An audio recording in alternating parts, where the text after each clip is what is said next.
I saw a wee fridge magnet in the shop the other day.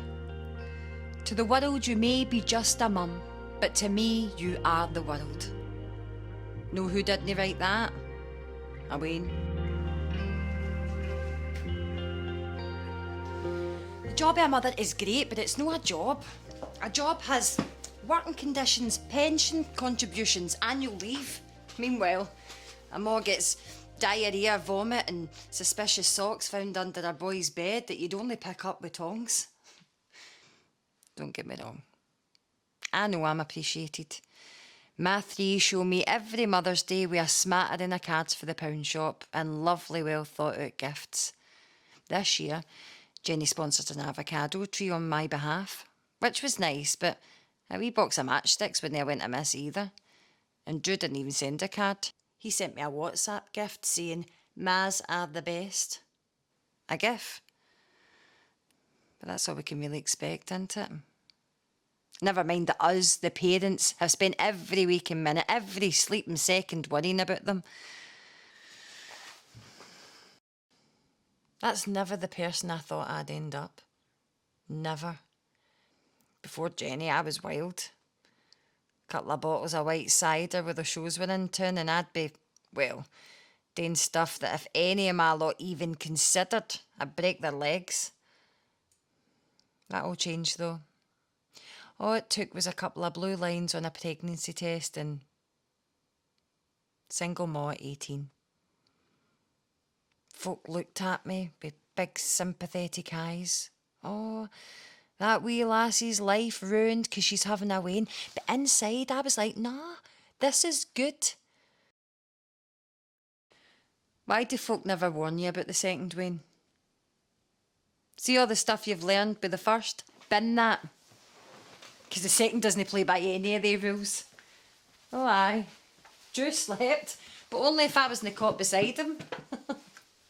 The size of me squished in that, it was ridiculous. But that was what he wanted, needed. And then I was back again looking at another set of blue lines. Ruby, making us an army of 4. And the folk in the street, well, they weren't looking at us with sympathy anymore. Nah, it was Bruce scum, dull scrounger, her that can't even be bothered to cut her own grass. I mean, how? With what? My horns? I could barely afford the gas in the Lecky, never mind a fly mow. I got them out their bed and dressed for school. I made the clothing grant and the dole money stretch. I did the best I could. Even when I was far fae my best. And then it stops. I'm shouting on you. All the years of, "Ma, where's my shoes?" Or, "Where's my dinner money, Ma?" Or, "Can you pick me up for the train station, Ma?" All the years I've been so exhilarated and exhausted by it all till quiet. Beautiful, blissful peace and quiet. Because the Wains are in their own wee world and you're no the centre of it anymore. You're barely even in their solar system, and that, after 23 years, feels weird and scary, but mostly brilliant.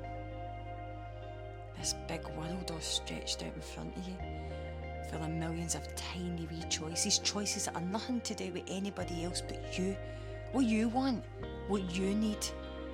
All these decisions that only you yourself can make since the first time since you were 18. All these possibilities of what you could do, be, where you could go. It's all there now in front of me. I can do whatever I want. And it made me think, maybe that crappy wee magnet wasn't meant for Wains to give to their mums, but for mums to give to each other, to remind them that to the world you may be just a mum, but to me, you are the world.